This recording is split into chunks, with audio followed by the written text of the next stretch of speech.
Bonjour, ici encore iPod Touch chez The Pro et aujourd'hui je vais vous montrer comment analyser des barrettes de mémoire vive, c'est-à-dire RAM, R-A-M. Donc pour ceux qui ne savent pas c'est quoi de la RAM, ça ressemble à ça. Alors c'est des petites barrettes qu'on a dans des ordinateurs. Ça c'est pour les ordinateurs portables et ça c'est pour les tours. Puis c'est ça, ça ressemble à ça ici. On va voir comment on va analyser de la RAM sur un ordinateur. Alors là, vous vous demandez sûrement pourquoi il faut analyser de la RAM sur l'ordinateur. C'est très simple, parce que si vous n'analysez pas la RAM puis vous avez des problèmes dans Windows, comme des blue screens, des erreurs dans certains logiciels, etc., des fois vous allez enregistrer un travail très important comme un Word, puis il va être corrompu, parce que la RAM, là, c'est tout, ça se passe là-dedans, là, finalement. Le Windows est comme loadé là-dedans, toutes tes applications quand tu ouvres Excel, Word ou Outlook, ça se load là-dedans, puis si ça marche pas, vous allez avoir des méchants problèmes. Donc c'est pour ça que dans cette vidéo, je vais vous montrer comment analyser la RAM avec un des meilleurs logiciels sur le marché qui est gratuit en plus. Parle-moi de ça, toi. Alors, de toute évidence, vous allez avoir besoin d'une clé USB que, bien sûr, vous devez la mettre vierge. Donc, il faut qu'il n'y ait rien d'important dessus. Vous la branchez sur votre ordinateur, comme moi, ma clé USB est ici. Alors, il faut minimum 60 MB de libre pour pouvoir installer le logiciel sur la clé USB. Donc, après, on va sur Internet downloader le logiciel dont le nom est Memtest. Donc, on l'écrit comme ça, Memtest. Puis, on va sur le site internet memtest86.com. C'est le site officiel. Puis, c'est un outil gratuit. Bien sûr, il y a une version Pro Édition, mais nous, on s'en fout. On va prendre le gratuit parce qu'elle fait en masse la job. Donc, ici, on va avoir le Windows Download. Bien sûr, il y a le Linux Mac Download si vous voulez la booter sur la clé USB Mac. Mais nous, on va pour Windows puisqu'on veut analyser sur les ordinateurs Windows en USB. Donc, si vous voulez le graver en ISO, c'est votre choix, vous avez le droit aussi. Donc, moi, ça va télécharger. Une fois que vous l'avez téléchargé, on va le mettre sur le bureau de votre ordinateur pour ensuite le décompresser et exécuter le logiciel qui est à l'intérieur. Donc, moi, ma clé USB est déjà branchée dans l'ordi, tout est beau là-dessus. En passant, ça fonctionne pour beaucoup de versions. Le DDR4, ça fonctionne pour les plateformes UEFI ou BIOS. Ça fonctionne sur Windows, Linux, Mac. Si vous avez un Mac, vous devez downloader la version en bas, rappelez-vous. Donc, c'est ça. Une fois qu'il va être téléchargé, on va attendre juste un petit peu. Je vais ouvrir le dossier sous lequel il va être téléchargé. Et après, on le met sur le bureau de l'ordinateur. Alors aussi, vous devez savoir que ça analyse tout type de RAM, soit la DDR1, DDR2, DDR3, DDR4. Donc, toutes ces versions-là peuvent être analysées sans problème avec l'outil Memtest. Donc, on a notre Memtest USB ici. Je vais le mettre sur le bureau. C'est un fichier zip compressé. Donc, bien sûr, avec WinRAR ou WinZip ou tous les outils du monde qui existent sur la planète Terre, vous pouvez décompresser ceci.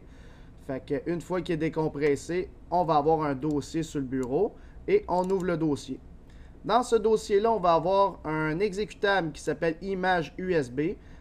Puis on l'exécute en tant qu'administrateur dans le fond. Donc moi je passe l'exécution. Et c'est parti. Une fois qu'il est exécuté, ça va ouvrir ce genre de programme-là qu'il vous permet de graver l'image sur la clé USB. Donc moi on voit ma clé USB ici. Puis on a juste à cocher la clé USB. Assurez-vous que c'est la bonne. Là. Si vous n'êtes pas sûr, débranchez toutes vos autres clés USB parce que vous allez formater la dite clé USB. Ici, ça dit sélectionner le ISO ou l'image, mais par défaut, il devrait sélectionner automatiquement. Là. Sinon, vous devez aller le chercher. Il s'agit de prendre le Memtest 86 ici, le USB.img. C'est important de prendre lui. Donc, on a pris lui, puis là, j'ai juste à faire Write. Puis là, il va dire, voulez-vous vraiment formater tout ce qu'il y a sur la clé USB? On dit yes. Puis là, il va dire, attention, ça va être fini pour vous. Là. Ben oui, allez-y. Fait que là, ça va travailler. Ça va prendre maximum 1 minute, là, parce que ça pèse pas plus que 150 MB. Là. Puis c'est ça. Là, on le laisse graver dessus. Puis une fois que, dans le fond, il a terminé de faire sa progression, on pourra éjecter la clé USB et c'est maintenant qu'on pourra aller l'insérer dans l'ordinateur qu'on veut analyser la RAM puis voir qu'est-ce qui va se passer par la suite. Et voilà. Et voilà, ça va dire Imaging Complete. On clique sur OK. On peut fermer ça. On réouvre notre explorateur ici. Puis là, on va voir qu'il y a notre USB drive ici. On peut l'éjecter. Et à partir de ce moment-là, on a une clé USB qui sert à analyser de la RAM. Fait que là, je peux le débrancher et on se retrouve maintenant dans un ordinateur qu'on va regarder comment analyser la RAM. Donc là, on est avec notre ordinateur qu'on veut analyser la RAM. Et là, la première étape, c'est de pouvoir booter sur la clé USB. Alors là, il y a deux patentes d'ordinateurs. Il y a deux sortes d'ordinateurs dans la vie. Il y a les Legacy et les UEFI. Les Legacy, c'est très simple. Quand vous démarrez l'ordinateur, vous avez juste à appuyer sur F12 ou F10 ou Échappe. Je sais que, mettons, Acer, Dell, c'est F12. HP, c'est Escape. Tu sais, ça dépend des marques d'ordinateurs. Vous avez juste à taper sur Google. Mais le but, c'est d'aller dans le boot menu. Alors, admettons que j'ouvre mon ordinateur. Alors là, vous allez le voir à l'écran ici. Là, j'aurais juste à appuyer sur F12 pour aller dans le boot menu. Fait que là, j'ai cliqué sur F12.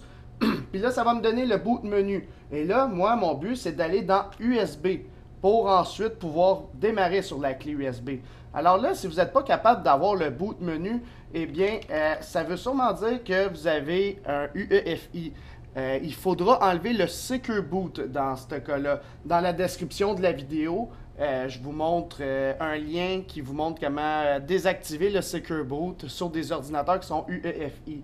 La plupart des ordinateurs qui sont UEFI, c'est ceux qui viennent par défaut avec Windows 8 minimum. Donc, si vous aviez Windows 8, 8.1 ou Windows 10 à l'origine de votre ordinateur, vous avez 99% de chances que ce soit du UEFI.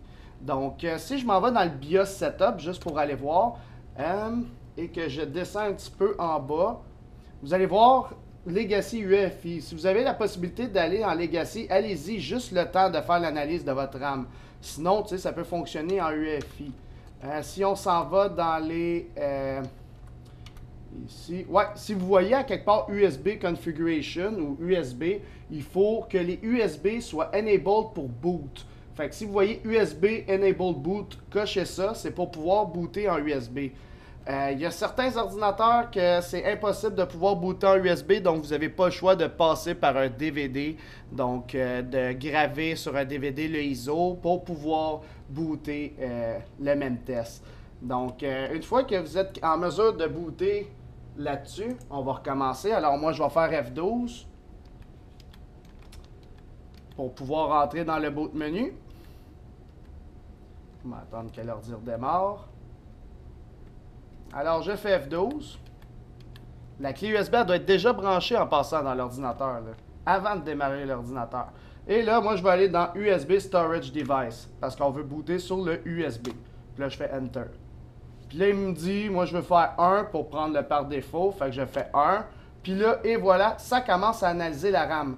Donc, vous le laissez travailler facilement un minimum 4 heures là, pour être sûr que votre RAM est très très correct. Là. Alors, si vous voyez le pass qui est rendu à 4.5, ça veut dire que c'est bon. Ça veut dire qu'il a fait 4 fois le tour pour analyser votre RAM. Ça veut dire que vous n'avez pas d'erreur ici. Quand vous avez des erreurs ici, dès que vous avez un chiffre qui apparaît en haut de 0, c'est-à-dire 1, 2, 3, 4, etc., et plus haut, là, dès que vous en avez minimum 1, ça veut dire que vous avez un problème dans votre mémoire vive. Donc, ce que je vous recommande, c'est si vous avez une erreur, vous devez absolument enlever chacune de vos barrettes de RAM dans l'ordinateur pour en mettre une à la fois pour identifier c'est laquelle des mémoires vives qui fait des défauts dans le fond. Fait que vous devez ouvrir l'ordinateur, enlever chacune des barrettes de RAM, en mettre une à la fois et d'attendre à chaque fois que le pass y atteint le numéro 4. S'il atteint 4 sur une RAM, c'est parfait, ça veut dire qu'elle a passé le test. Vous enlevez la RAM, vous en mettez une nouvelle, puis vous refaites le test. Jusqu'à temps que vous allez identifier laquelle fait défaut. Donc, je vais vous montrer c'est quoi les types d'erreurs qu'on peut avoir. Là, moi, je ne vais pas avoir d'erreurs parce que mes RAM sont toutes bonnes, mais je vais vous mettre des images sur qu'est-ce que ça a l'air d'une erreur dans Memtest.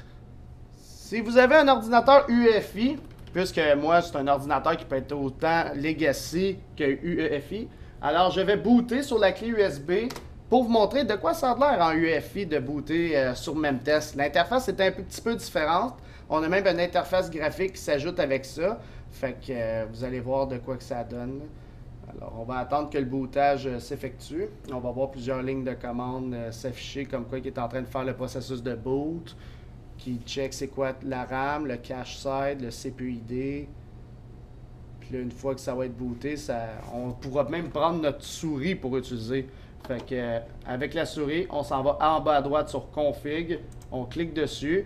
Vous avez cette interface-là, on va cliquer sur Start Test. Puis là, vous laissez le même test faire sa job.